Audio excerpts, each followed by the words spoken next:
¿Qué tal, amigos? Muy buenas tardes, bienvenidos a Voces del Periodista, este programa que es de ustedes y para ustedes a través de las frecuencias de ABC Radio, la 760 de AM, de Organización Editorial Mexicana, gracias también a las frecuencias de Radio Turquesa, La Joya del Sureste, a las de La Pantera y por supuesto a Radio La Nueva República, con nuestro hashtag Voces del Periodista. Bueno, queridos amigos, el privilegio antes que nada de estar con ustedes. Segundo, agradeciendo a nuestro querido amigo, el maestro cineasta, muy reconocido, el maestro Daniel Marmolejo, @homo ex novo, que además ustedes pueden estar atentos en esa producción maravillosa, una producción de talla internacional, y con esa proyección con el maestro Daniel Stulin, Premio Internacional de Periodismo, este escritor extraordinario, bueno, pues su productor ni más ni menos, el maestro Daniel Marmolejo, y con este equipo de producción, gracias Daniel, gracias Jorge, a todo el equipo, muchísimas gracias, también a nuestra querida Paulina también, y a todos, queridos amigos, gracias por la producción de la Cuarta República, muchísimas gracias. Bueno, queridos amigos, pues estamos en una parte importante de la dinámica de Voces del Periodista, que ha sido maestro Daniel Marmolejo, arrancar con una primera parte del programa con el doctor Juan Ramón Jiménez, académico, Premio Nacional de Periodismo, ustedes lo conocen, no necesita mayor presentación, el doctor querido, académico en nuestra máxima casa de estudios, pero también a nivel internacional reconocido. Bueno, pues fue tal la algarabía que surgió después de la banca, sí, de Moneda y Banca, de este programa que hicimos con el doctor Juan Ramón Jiménez, que bueno, pues es necesaria una segunda parte. Daniel, querido. Pues la banca y sus secretos, ¿verdad? Los valores que nosotros interpretamos como nuestra forma de intercambio comercial, y que de esto dependen las economías del mundo. Cuando se habla de banca, se habla de sistemas financieros, hablamos de cómo nos incorporamos los ciudadanos dentro de ellos y si formamos parte o no de esta civilización, de todas las redes que se crean en esto, como se sabe, el sector bancario a través de los cajeros automáticos fue lo que más se globalizó entre la década de los años 80 y 90. Hasta hace muy poco tiempo, la bancarización de los mexicanos era de menos del 20%.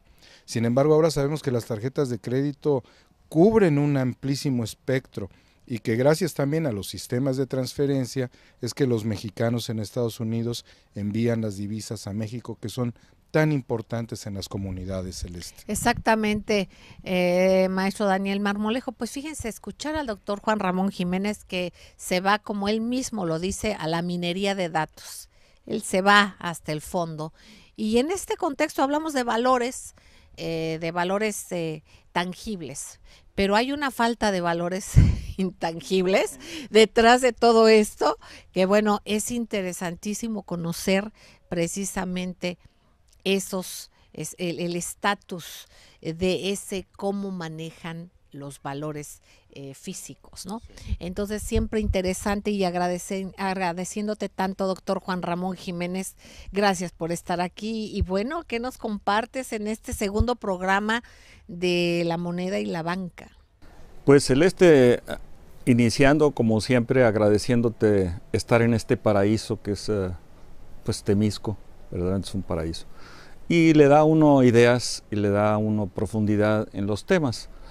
Y perdón, vaya un paréntesis, decirles que se han hecho aquí algunos cursos de inmersión total que encabeza el doctor Juan Ramón Jiménez con un éxito maravilloso, y bueno, que los estamos retomando y los retomaremos, seguiremos. Sí, perdón, Celeste, sí, pero agradeciéndote siempre el conocimiento que compartes. Ojalá que toda la gente le interesara participar en esos cursos de inmersión total, porque son necesarios, dado que la economía es la parte medular de cualquier país moderno, sobre todo economía y finanzas ahora en los términos de la globalización. Pero ahora pensé hablar sobre el tema de la banca central, porque muchas veces hablamos de los bancos comerciales, pero no hablamos de la banca central. La banca central es muy importante porque Inicia desde los caballeros templarios, desde las grandes cruzadas, cuando empiezan a generarse los primeros documentos, cartas de crédito y documentos de transferencia, prácticamente lo que hablaban ustedes ahorita, en esas eras. Luego, posteriormente, se empieza a desarrollar la banca genovesa, fuerte, poderosa, los Medici famosos, empieza un desarrollo, pero no había un banco del gobierno, de cualquier gobierno, apenas estaban haciendo los estados. Entonces, pero fíjense la fecha, 1694 nace el Banco de Inglaterra, el primer banco central, 1694, todavía no entraba el capitalismo como tal, y ya los ingleses, los británicos estaban avanzados en este tema, pero fue privada, hasta 1946, Winston Churchill la nacionaliza, eso es muy importante, era privada, los bancos centrales eran privados, hasta 1946, cuando el gran primer ministro británico, el que derrotó pues prácticamente a Alemania, a la Alemania nazi, pues crea el Banco Central, lo nacionaliza. México tuvo una visión que en 1925 ya se creó el Banco de México, ya era del Estado mexicano, sigue siendo del Estado mexicano, aunque se le haya querido privatizar en la época muy reciente. Pero es importante observar ahorita lo que decía el compañero Marmolejo, los secretos. Y entonces hubo un personaje que, para que vean que no era economista ni doctor en economía, Ezra Pound, un poeta que con sus cantos denunciaba primero la usura bancaria y posteriormente ya los secretos de los bancos centrales. Así se llama su libro muy famoso, Los secretos de la Fed, de Ezra Pound. Entonces, Ezra Pound se convierte desde muy joven en un seguidor del fascismo. Llegó a ser hasta prácticamente el gran propagandista de Mussolini. Y de una manera muy lineal decían, pues, ¿quiénes hacen usura? Pues los bancos. ¿Y quiénes son los dueños de los bancos? Pues los judíos. Entonces Hitler profundiza eso y dice, pues hay que eliminar a los judíos. Entonces eso de una manera muy lineal. Pero era tan profundo el pensamiento de Ezra Pound, norteamericano, nacido en el estado de Idaho, famoso por las papas, por la producción de papas, y emigra a Italia y se convierte en uno de los grandes voceros. Escribía, hablaba, etcétera, muy famoso en Radio Roma, era famoso en los programas de Ezra Pound. Y cuando Estados Unidos invade a Italia, lo primero que hace es agarrar a su paisano y mandarlo a Estados Unidos acusándolo de loco. De loco lo acusan y lo meten a un manicomio llamado Santa Elizabeth en el estado de Washington. ¿Sí? Estuvo 14 años en el manicomio, pero iban muchas gentes de alto nivel a verlo, que se convirtieron prácticamente en sus alumnos, entre ellos Ernest Hemingway, T.C. Eliot, James Joyce, todos ellos premios Nobel de literatura. Entonces no estaba tan loco, ¿verdad? Sale de la cárcel en 1958 y publica ese libro, Los secretos de la Fed. ¿Sí? Sale una edición de 10,000 libros que no quiso Estados Unidos que se publicaran en Estados Unidos y los publican en Alemania. Pero lo que encuentra uno, la famosa Universidad de Harvard manda confiscar y quemar 10,000 libros. No estamos hablando de la era nazi, estamos hablando de la era capitalista moderna. 10,000 libros los manda quemar la Universidad de Harvard, la número 1 del mundo. Sí. Eso sería un escandalazo, claro, pero resulta que esos libros se confiscan y se queman.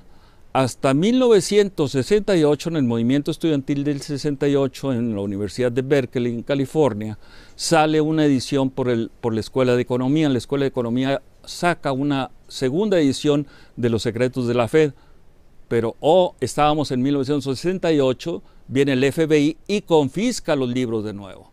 ¿Sí? Entonces, viene una tercera edición, otra vez en Europa, 1980 y 5, en la época de Reagan y Bush, y de nuevo los libros son confiscados.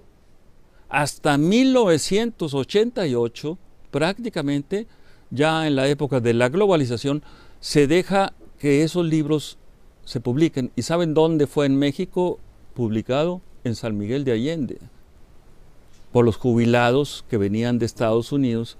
Un aviador, Eustacio Mullin, es el que ya lo publica en México en 1988 y se va a nivel internacional.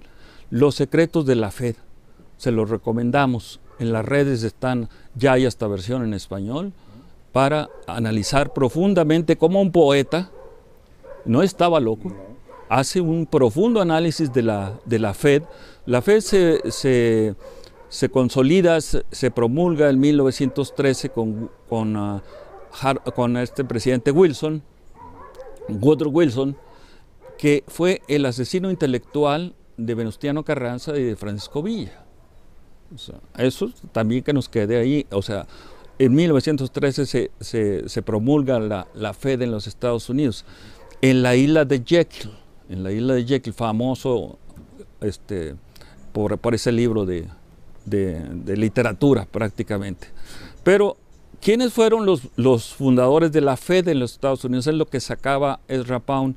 Fue la gran comunidad, sobre todo judía, no tenemos nada contra los judíos, pero fueron los fundadores del Banco de la Reserva Federal, que es privado hasta la fecha, es privado.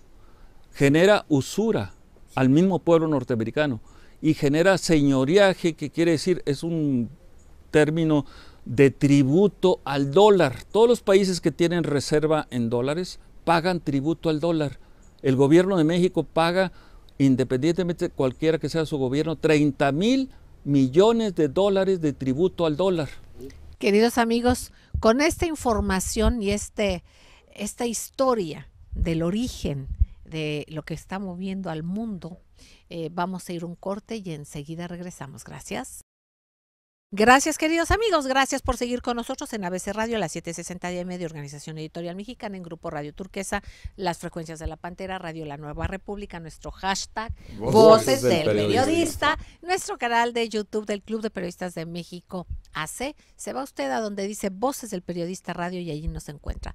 El maestro Daniel Marmolejo y su servidora estamos escuchando con mucha atención, seguramente, esa es la opinión de ustedes, al doctor Juan Ramón Jiménez. Maestro querido, vemos cómo ahora hay una debilidad en la moneda, en el dólar, ¿no? Hay un cambio, un viraje muy importante en los últimos años y nos comparte el doctor cómo se paga un señoriaje al dólar hasta la fecha y no solamente por México, ¿no?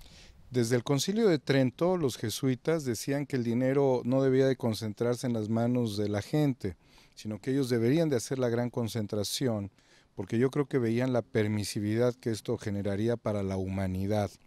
Y bueno, la Fed sigue siendo este gran concentrador, siguieron muy al pie de la letra lo que el Concilio de Trento decía, ¿no?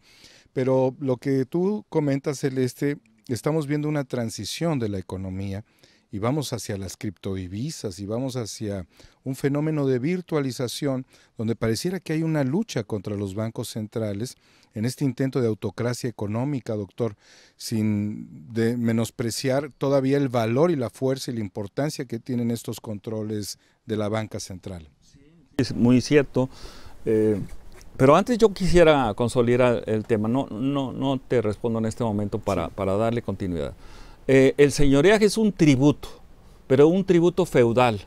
Cuando estaban los siervos le pagaban al señor feudal un tributo. Entonces ahora el señor feudal son los bancos centrales, ¿sí? Y se le paga por parte de México 30,000 millones de dólares, simplemente porque en el Banco de México existan dólares en reserva. Pero así se le paga tributo a la libra esterlina, al franco francés, al yen japonés. O sea, las monedas que son más débiles, porque el mercado de monedas son 3 tipos de moneda. Moneda fuerte, llamadas monedas fuertes, o hard currency se le llama técnicamente, monedas intermedias o soft currencies, en las cuales está el peso mexicano, y luego monedas exóticas, como las exóticas que bailan en los antros. Pero con respeto a todo. Con todo, con todo respeto, pero esa es la personas, ¿no? Y a lo que se esa es la mecánica de ¿cómo se dice? El lenguaje de los financieros, ¿no? Exacto. ¿Sí? Entonces, estas monedas fuertes son las que hacen que las otras les den tributo, un tributo muy alto, muy elevado. ¿Sí? Llega un momento en que el gran economista de todos los tiempos, Keynes, dijo, señores, pues es el momento de cambiar las cosas, 1944. Y entonces él propuso una moneda contable, una moneda virtual ya en ese momento, que se llamaba Bancor de Keynes. No lo aceptaron los norteamericanos, porque ellos habían ganado la guerra y querían que el dólar fuera la moneda preponderante. Hasta ese momento hay una especie de rompimiento entre Inglaterra y Estados Unidos, porque Estados Unidos impone la visión de ellos y dice, no, vamos a crear aquí el Banco Mundial y el Fondo Monetario Internacional, uno para desarrollo y el otro para manejar todos los recursos del mundo. El Banco de Inglaterra pasa a un segundo nivel y se crea en Europa el Banco de Pagos Internacionales, o conocido con las letras B de burro, E de Ignacio, S de Samuel, BIS, que está en Basilea, en Suiza, que es donde está ahorita Agustín Carstens. ¿Sí? El hecho es que se crea ese banco, pero cuando nace el euro en 1999 se crea el Banco Central Europeo en Alemania. Entonces ya tenemos 3 bancos fuertes, el Banco de Pagos Internacionales, el Banco Central Europeo y el Banco de la Reserva Federal en los Estados Unidos. Arriba de ellos el Fondo Monetario Internacional. Todo iba muy bien hasta que viene 1968, se acelera la inflación, prácticamente se devalúa el dólar en 1971, 10%, empiezan a nacer el mercado de divisas, el oro empieza a pasar a un segundo nivel y llegamos al tema del oro. De repente el oro tiene 3 presentaciones, uno en moneda, otro en barras y el otro en laminado para la industria joyera. Sí. Pero lo importante es en barras. Las barras son de 12.5 kilos o 400 onzas Troy. Deben tener una certificación que se llama Hallmark, que debe certificar que la barra es 3999. Ya una barra de 995 se le baja el valor aproximadamente 20%. Entonces, en esos andábamos cuando el Banco de México tenía grandes reservas en oro y plata, el Banco de España también, viene la Guerra Civil Española, el buque famoso de Vita, se roba prácticamente los republicanos, a pesar de que hemos estado a favor de ellos, pero se roban el oro de España y en México se desaparece el oro de España. Se dice que se desapareció por ahí, eso se dice, se desapareció por ahí en el Nevado de Toluca. Entonces, hasta ahí estábamos viendo los bancos centrales, el oro, la plata, etc. Pero empieza el proceso de globalización y México inmediatamente, en lugar de absorber oro y plata, la empieza a vender. Y se queda el Banco de México solamente hasta la fecha con 20 toneladas de oro, frente a las 4,000 que tiene China o 3,500 que tiene Europa, pues prácticamente no tenemos oro. Y privatizamos toda la minería, se saquean el oro y la plata en México y el gobierno de México no tiene control sobre oro y plata. De repente, este proceso global llega a que México compra 100 toneladas de oro al Banco de Inglaterra, pero le pagan papelitos. Sí, y la Auditoría Superior de la Federación en el 2011 dice, quiero ver las barras de oro. ¿Por qué? Pues yo soy la auditoría. Sí. Entonces Banco de México, no las tengo. ¿Y quién las tiene? Inglaterra. Entonces se hace la investigación, muy reciente, sí. Se hace la investigación y en Inglaterra dice, pues solamente el 80% de ese está bajo mi custodia. El otro, no lo sé. Entonces, estamos ahorita en un proceso de investigación donde quedaron las 100 toneladas de oro, que son 8,000 barras de oro, que compró Banco de México, Agustín Carstens. ¿Sí? Prácticamente, esas son de las cosas que deberíamos exigirle ahorita al nuevo gobierno, que transparente dónde quedaron esas 100 barras de oro. ¿Sí? Segundo, que ahora resulta que hay un mineral que se llama tuxteno, que tiene el mismo peso específico del oro. Entonces simplemente se pintan por fuera las barras de oro, pero por abajo es tuxteno. Eso lo está haciendo el Banco de Inglaterra. Y ahora, muy reciente... defraudando abiertamente. Abiertamente a los bancos centrales. Perdón, ¿y hay algo que se pueda hacer contra esto? Mira, se debería hacer. Alemania, con todo su poder, no ha podido que el Banco de Inglaterra le regrese el oro. Con todo y el poder que tiene Alemania ahorita, que es el centro financiero de la Unión Europea. ¿Sí? No le ha podido hacer que regrese. Son 72 países que han dejado el oro en custodia en el Banco de Inglaterra. ¿Se lo dimos a los piratas? Así es. Sir Walter Raleigh, ya muy modernizado, ¿no? Pero ahora resulta que el oro, esto lo estaba leyendo en estos días, el oro se está resquebrajando. No son barras auténticas de oro, la calidad no es, y entonces sería un escandalazo a nivel internacional. Esto lo saca el Consejo Mundial del Oro, que dice, ¿qué está pasando? Inglaterra, 72 países dejan, te dejan el oro en custodia, y tú no estás cuidando el oro del resto del mundo. Se tuxtenizó. Sí, sería muy buena la palabra. Ándale, guachicoleros del tuxteno. El tuxteno.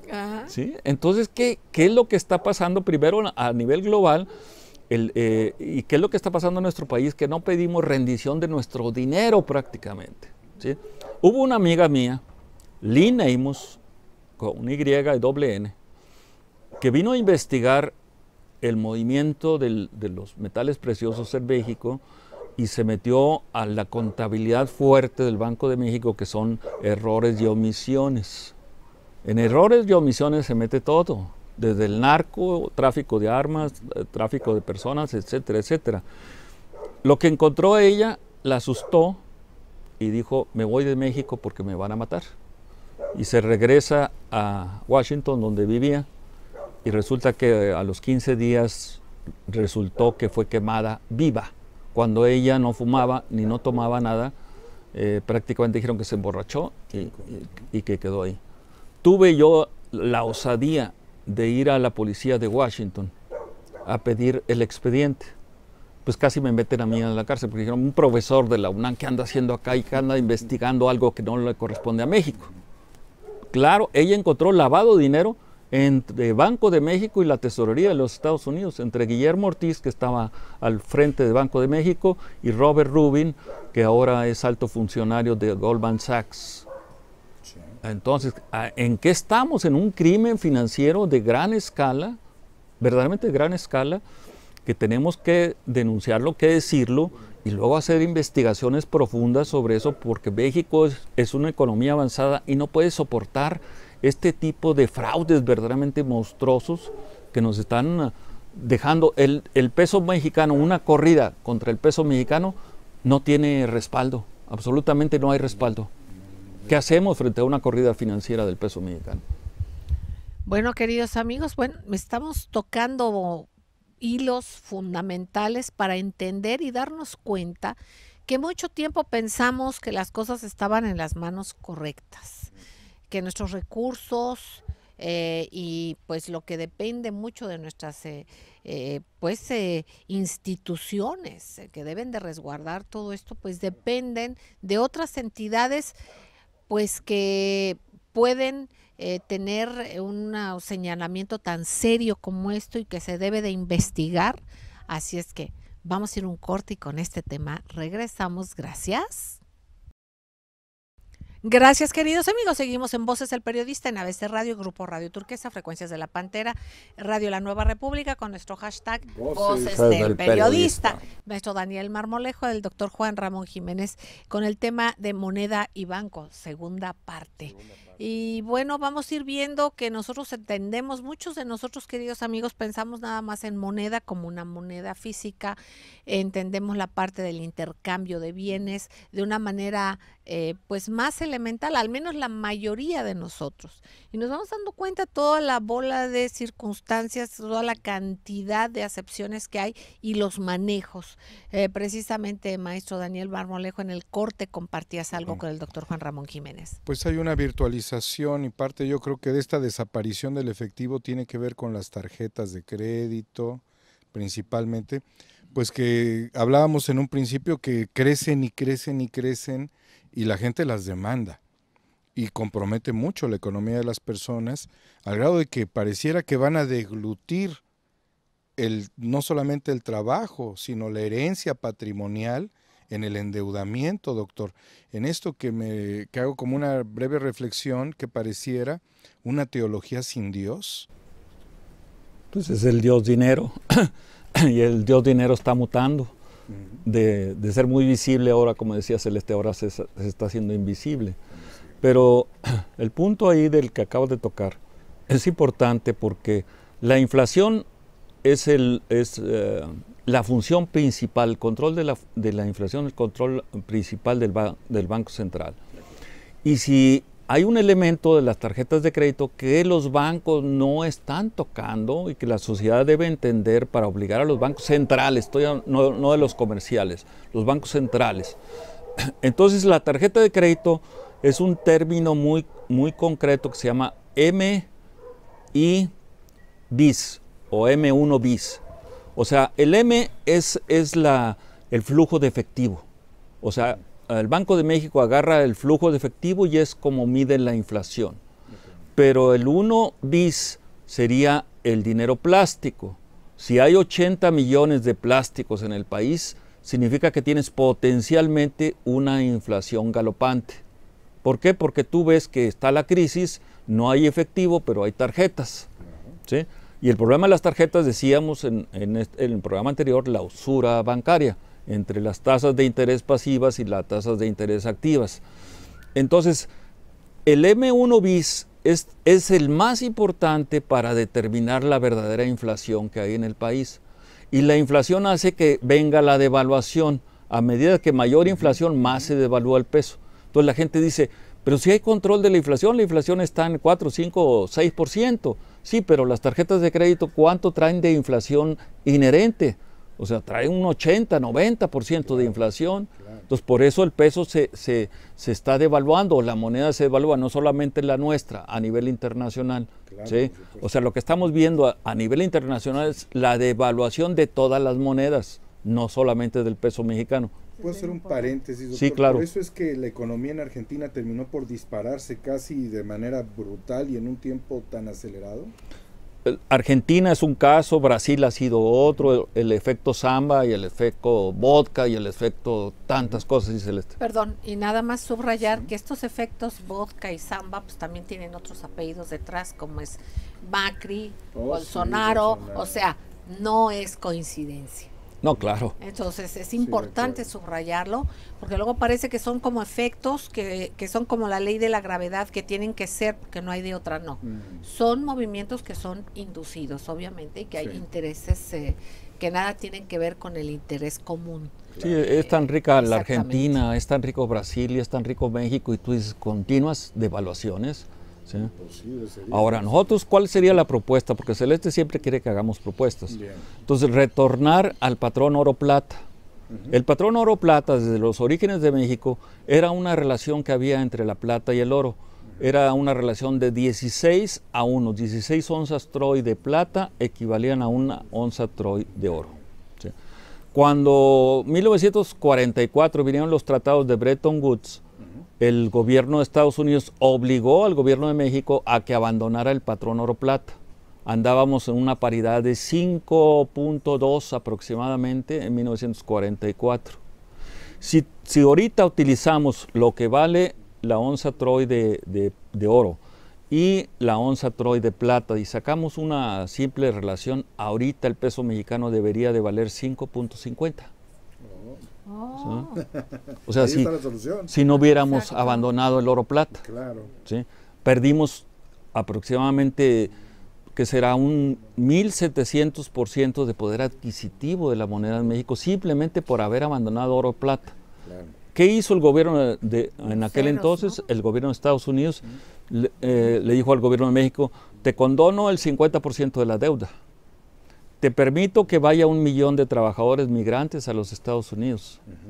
Y aparte te voy a comprar la droga. ¿Qué te parece? Bien, pues entonces, pues el presidente, que no sabía nada de economía, pues dijo, bueno, pues órale, le entramos, ¿no? Pero ahí está el gran error que hubo en 1944, el gobierno de México, el ceder el patrón oro-plata. Claro. Entonces, esa sería la propuesta, retomar el patrón oro-plata y no basarnos mucho en las barras de oro, sino otra gran aportación que ha tenido la minería en México, que es la barra doré. La barra doré es una mezcla de oro y plata. ¿Sí? Entonces, en base a que México sigue siendo el país productor número 1 de plata en el mundo desde la colonia, nomás para que se den cuenta del saqueo enorme de este país, y que no le hemos dado valor agregado a la plata, y que el presidente López Portillo quiso, en ese momento dijo, soy de los grandes productores de oro, de petróleo, y ahora tengo plata, pues voy a hacer la pinza. Pero cayó en manos de los grandes especuladores norteamericanos, la familia Hunt de Dallas, Texas, que en ese momento se dieron idea que el presidente de México quería controlar el precio de la plata en la bolsa de la plata y el oro de Dallas, Texas, Dallas Gold and Silver Exchange, y dijeron, le ganamos al gobierno de México. ¿Sabes cómo le ganaron? Con pistoleros. Hicieron un anuncio en los principales periódicos de Estados Unidos diciendo, hacemos un concurso para encontrar a los 25 mejores pistoleros de Estados Unidos para que saquen la plata de Dallas, Texas y se la lleven a Dubái. Y lo hicieron frente a las narices del gobierno norteamericano y del gobierno mexicano. No se dieron cuenta de la jugada de los hermanos Hunt. Desbancaron, inclusive vino una gran crisis financiera en Estados Unidos. Iban a ir a la cárcel, pero no dieron a la cárcel. Son 2 hermanos famosos Hunt de Dallas.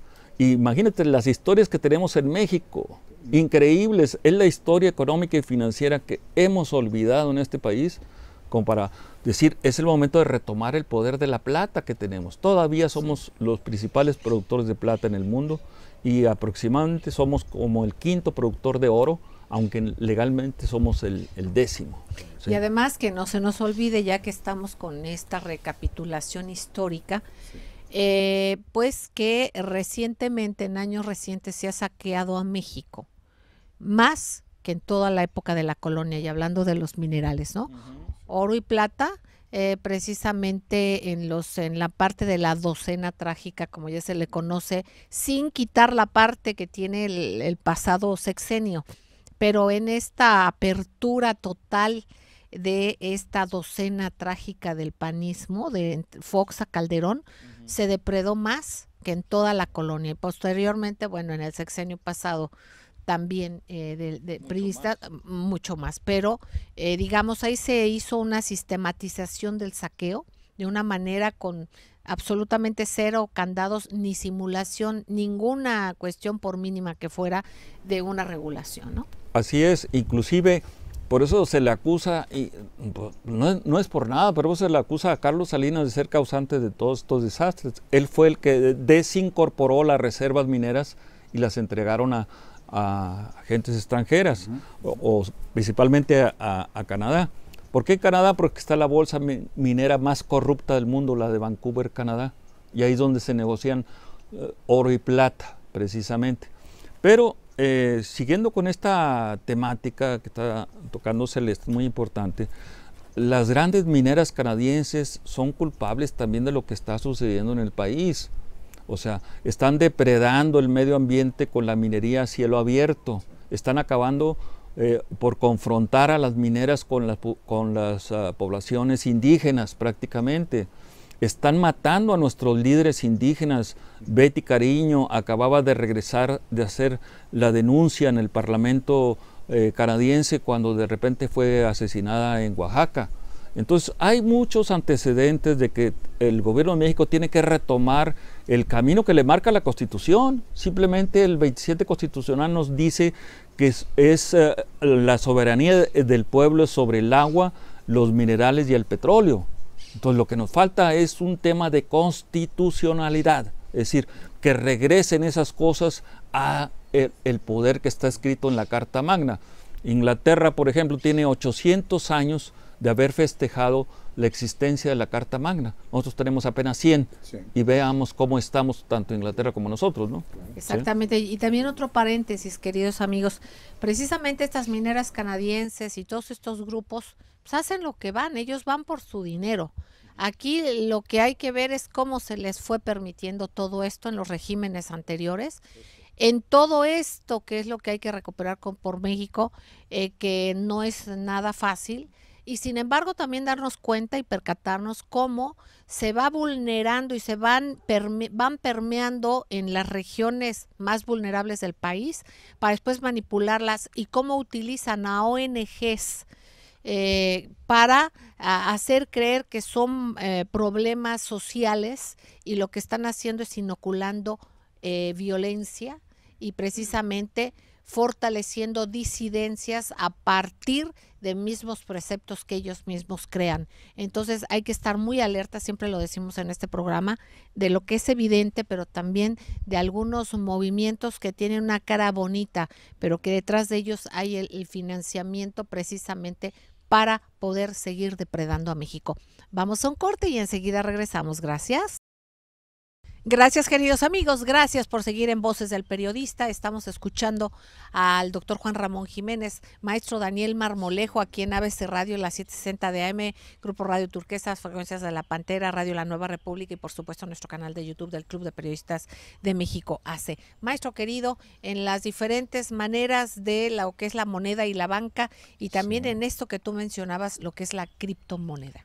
Pues muy apasionante, ¿verdad? Cómo el doctor nos viene llevando por este proceso histórico, sin dejar a un lado que, como podemos reflexionar desde los tratados, el Tratado de Bucareli, hasta prácticamente la entrega del país y de sus recursos, han sido mucho más eficientes los apátridas que nos han gobernado que los que han practicado la estafa Ponzi, como Bernard Madoff con el Investment Security.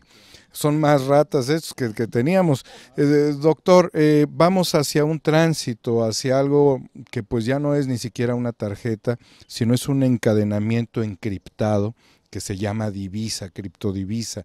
¿Cómo ilustrar a la gente sobre esto? Y además, ¿cómo se compran, cómo compiten entre las otras divisas en el mundo? ¿Cómo pudieran incluso financiar grupos terroristas, acciones delictivas también, ¿no?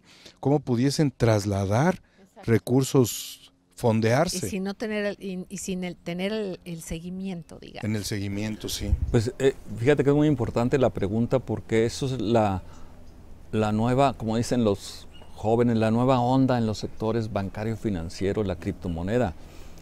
Es importante porque nace en la crisis más patriótica que ha habido, la del 15 de septiembre del 2008. Patriótica para nosotros, pero para Estados Unidos fue cuando le estalló la crisis del 2008. A partir de entonces nace el Bitcoin, la criptomoneda. Nace con una tecnología conocida como blockchain, una tecnología que ahora el Banco de Inglaterra, estaba leyendo en estos días que el Banco de Inglaterra está estudiando utilizar el blockchain precisamente para proteger el oro que tienen ellos, porque hasta eso, hay el peligro de que esas barras de oro no sean ni certificadas, no tengan ni número de serie y todo. O sea, México compró al vacío. Y por eso se fue Carstens al Banco de Pagos Internacionales, a Basilea, no se lo llevaron de gratis, ¿sí? Entonces, prácticamente el Bitcoin viene a ser el gran destructor, no solamente de la banca comercial, sino de la banca central, porque ya todo se puede hacer en una terminal de computadora. Esa es la gran ventaja que tiene el Bitcoin. Hay muchas desventajas, el lavado de dinero, el tráfico de personas y todo se puede pagar en bitcoins o otras monedas. Hay ahorita aproximadamente 40 y tantas monedas encriptadas. Pero la fuerte, la poderosa sigue siendo el Bitcoin. Para orientar a nuestra gente inversionista sería decirles, no se vayan con el precio spot. El precio spot, tanto en monedas virtuales o reales, yo voy a una casa de cambio y quiero comprar dólares y pues me lo venden al precio más alto del dólar. Y si yo los quiero vender, pues me los compran al más bajo. Ese diferencial entre precio de compra y precio de venta, México tiene un gran hoyo negro. Porque si tú te fijas en las monedas fuertes, como decíamos ahorita, el franco suizo, entre compra y venta es un margen muy pequeño. Y en el peso mexicano, entre compra y venta, el margen es muy grande. Entonces ahí te entran los grandes financieros, macrosicarios financieros, y te saquean las arcas de cualquier país que esté tan abierto, ¿sí?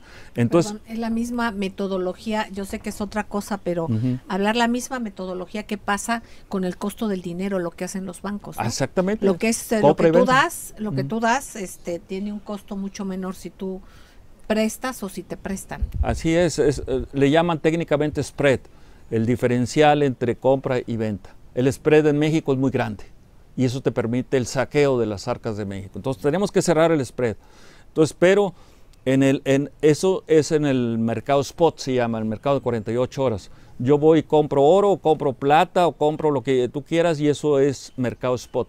Ahora, en diciembre de este año, entró el mercado de futuros de la Bolsa de Chicago. Entonces, el de futuros es más sólido que el mercado spot. El spot es altamente volátil. No lo recomendamos a nadie que entre en ese mercado. Sí recomendamos que entren al mercado de futuros. ¿Por qué? Porque el mercado de futuros que hizo México en 1994 resultó que es el colchón que permite al peso mexicano que no se devalúe tanto. Sí. ¿Sí? Ahora, es importante observar que los principales operadores que juegan contra el peso mexicano son mexicanos. ¿Sí? Lo que tú decías, salieron más ratas estos que los otros. Sí. Entonces, hay ahorita cerca de 25,000 contratos especulando sobre el peso mexicano ahorita en Chicago. Y la mayoría son mexicanos. Entonces, eso es lo que también Andrés Manuel tiene que controlar. No es posible que nosotros mismos estemos operando contra el mismo peso mexicano. Eso te lo demuestra conociendo cómo opera la Bolsa de Chicago. Pero en este punto concreto, los futuros es el momento para que nosotros tengamos de seguridad de que no vamos a ser defraudados. ¿Qué quiere decir? Por ejemplo, el Bitcoin, si estuviera en 8,000 pesos o en 8,000 dólares ahorita, y yo compro un contrato de futuros a mayo o junio, y que esto el banco me lo garantiza, la bolsa me lo garantiza, me dice, esto es como un seguro, una póliza. Si yo choco, es válida, pero si no choco, pues estoy pagando la prima. Entonces, así es el mercado de futuros. A lo mejor en mayo no está en 8,000 dólares el Bitcoin, sino estuviera en 7,500. Pues no ejerzo el contrato, solamente pago un diferencial. Y si estuviera en 8,500, entonces sí ejerzo el contrato y solamente pago un pequeño diferencial. Entonces, esa es la ventaja de trabajar a futuro. Yo me puedo retirar y puedo zafarme de esto. Doctor, cuando vemos este tema de ver a futuro, estamos viendo en este momento que han congelado muchas cuentas bancarias de gente relacionada con el huachicoleo. ¿Pudiésemos suponer, doctor, que se está haciendo una transición de dólares o de pesos mexicanos a bitcoins en este momento para proteger intereses defraudadores? ¿Qué se pudiera hacer para el gobierno de Andrés Manuel? Sobre todo controlar a la empresa más fuerte de manejo de bitcoins en México, que es Bitso, con B grande, Bitso. Esa es la que está manejando los bitcoins en México. Pero no controlar en el sentido de reprimir, sino monitorear, hacer inteligencia financiera quienes están utilizando exactamente esto. Porque la propuesta mía, que yo ya planteé varias veces en el programa de Celeste, es que el Bitcoin que los mexicanos compraran estuviera respaldado con plata, en este caso con artesanía de plata, para darle más seguridad al inversionista mexicano. Y de esa manera recuperamos el poder de la plata en México, hacemos de Tasco un centro financiero internacional de la plata, recuperamos la historia de México de la ruta de la plata que salía de Tasco y terminaba en Santa Fe, Nuevo México, para competir con la ruta de la seda de China. Y verdaderamente le daríamos un poder a este país porque en esa ruta de la plata hasta pudieras meter turismo, universidades y todo lo demás, detonarías esto, pero esa historia financiera de México es lo que hay que recuperar. Entonces esa sería mi propuesta, recuperar la plata, la platería sterling de buena calidad. Sí. Yo lo he hablado con los plateros en Taxco, pero obviamente yo no soy autoridad. Si fuera autoridad, pues sí pudiéramos empezar a trabajar este tipo de cosas, pero le estamos dando tips al nuevo gobierno. Ojalá no lo regresen los tips aquí con bitcoins de perdida. Pero pues, el hecho es que tenemos que hacer algo por este país y esta es la forma de sacar propuestas. Tiene que hablar con el secretario de Economía, usted urgentemente, ¿no? Sí. Pues hablé con su esposa, con la doctora Colina, ahora en Chicago nos encontramos, hablamos de esto, pero pues ella es doctora en historia por Harvard, entonces creo que no me entiende muy bien lo que estaba planteando. Sí, pero sí lo pudiéramos hacer abiertamente.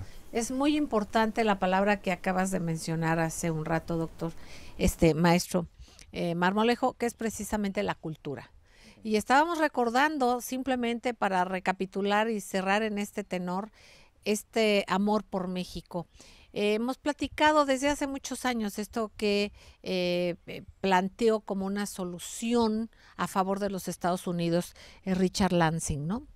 Que decía que la solución era más tardada para invadir a México y que no se iba a gastar ni una sola bala, sino que era adoctrinar a jóvenes ambiciosos mexicanos para que se fueran a sus universidades y que ellos iban a solucionar este saqueo a México de una manera más efectiva aún que ellos mismos. Y esto para cerrar con parte de lo que tú dijiste al inicio del programa y por supuesto con lo que está diciendo el doctor Juan Ramón Jiménez. Aquí es fundamental el recuperar esta parte de la educación, este amor a México.